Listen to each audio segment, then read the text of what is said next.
നോമ്പ് തുറക്കുന്ന സമയത്ത് നമ്മുടെ മനസ്സും ശരീരവും ഒക്കെ തണുക്കാനും ദാഹവും വിശപ്പും ഒക്കെ മാറി നല്ല ഉന്മേഷം ഉണ്ടാവാൻ പറ്റിയ നല്ലൊരു ഡ്രിങ്കിൻ്റെ റെസിപ്പിയാണ്. അപ്പോൾ വീഡിയോ എല്ലാവരും ഒന്ന് കണ്ടു നോക്കുക. കണ്ട് ഇഷ്ടപ്പെടുവാണെങ്കിൽ നിങ്ങളുടെ എല്ലാ സപ്പോർട്ട് ഉണ്ടാവുക. അപ്പോൾ ഇതിന് വേണ്ടിയിട്ട് ഞാൻ എടുത്തിട്ടുള്ളത് ഒരു മാങ്ങ എടുത്തിട്ടുണ്ട്, ഒരു വലിയ ക്യാരറ്റും എടുത്തിട്ടുണ്ട്. അപ്പോൾ ഈ ഒരു ക്യാരറ്റ് ഞാൻ ചെറുതാക്കിയിട്ട് ഒന്ന് കട്ടാക്കിയിട്ട് എടുക്കുന്നുണ്ട്. ഇനിയിപ്പോൾ ഈ ഒരു ക്യാരറ്റ് നമുക്ക് വേവിച്ചിട്ട് എടുക്കണം. അപ്പോൾ ഞാൻ കുറച്ച് വെള്ളം ഒഴിച്ചിട്ട് അതിലേക്ക് ക്യാരറ്റ് ഇട്ട് കൊടുത്തിട്ട് നന്നായിട്ട് ഒന്ന് വേവിച്ചിട്ട് എടുക്കുന്നുണ്ട്. അപ്പോൾ ഇതിൻ്റെ കൂടെ നമ്മൾ പഞ്ചസാര ഇട്ട് കൊടുക്കാൻ വേണ്ടിയിട്ട് മറക്കരുത് കേട്ടോ. പഞ്ചസാര കൂടി ഇട്ട് കൊടുത്തിട്ട് വേണം നമുക്കിതൊന്ന് വേവാക്കിയിട്ട് എടുക്കാൻ വേണ്ടിയിട്ട്.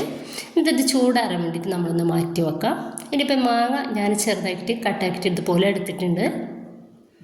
അപ്പോൾ ക്യാരറ്റൊക്കെ നന്നായിട്ട് ചൂടാറിയിട്ടുണ്ട്. അപ്പോൾ ഈ ഒരു സമയത്ത് നമുക്ക് ആദ്യം തന്നെ ക്യാരറ്റ് ഒന്ന് അരച്ചെടുക്കാം. ക്യാരറ്റ് അരച്ചെടുത്തതിന് ശേഷം വേണം നമ്മളിതിലേക്ക് മാങ്ങ ഇട്ട് കൊടുക്കാൻ വേണ്ടിയിട്ട്. മാങ്ങ കൂടി ഇട്ട് കൊടുത്തതിന് ശേഷം ഇനിയിപ്പോൾ ഇതിലേക്ക് ആവശ്യത്തിലുള്ള പഞ്ചസാരയും അതുപോലെ തന്നെ ഞാൻ പാലൊന്ന് കട്ടാക്കിയിട്ട് എടുത്തിട്ടുണ്ടായിരുന്നു, അതോടും ചേർത്ത് കൊടുത്തിട്ടുണ്ട്.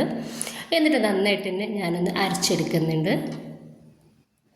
അപ്പോൾ ഇത്രയേ ഉള്ളൂ കേട്ടോ. വളരെ സിമ്പിളാണ്, എന്നാലും തന്നെ നല്ല ടേസ്റ്റി ആയിട്ടുള്ള ജ്യൂസുമാണ്. എല്ലാവരും ഒന്ന് ട്രൈ ചെയ്ത് നോക്കാം. നിങ്ങളുടെ അഭിപ്രായങ്ങൾ കമൻ്റ് ആയിട്ട് അറിയിക്കാം. ഇഷ്ടമായിട്ടുണ്ടെങ്കിൽ നിങ്ങളുടെ എല്ലാ സപ്പോർട്ടും ഉണ്ടാവുക. സബ്സ്ക്രൈബും അതുപോലെ തന്നെ ലൈക്കും ഷെയറൊക്കെ ചെയ്യട്ടോ. ഇൻഷാ അല്ലാഹ്. Okay, by.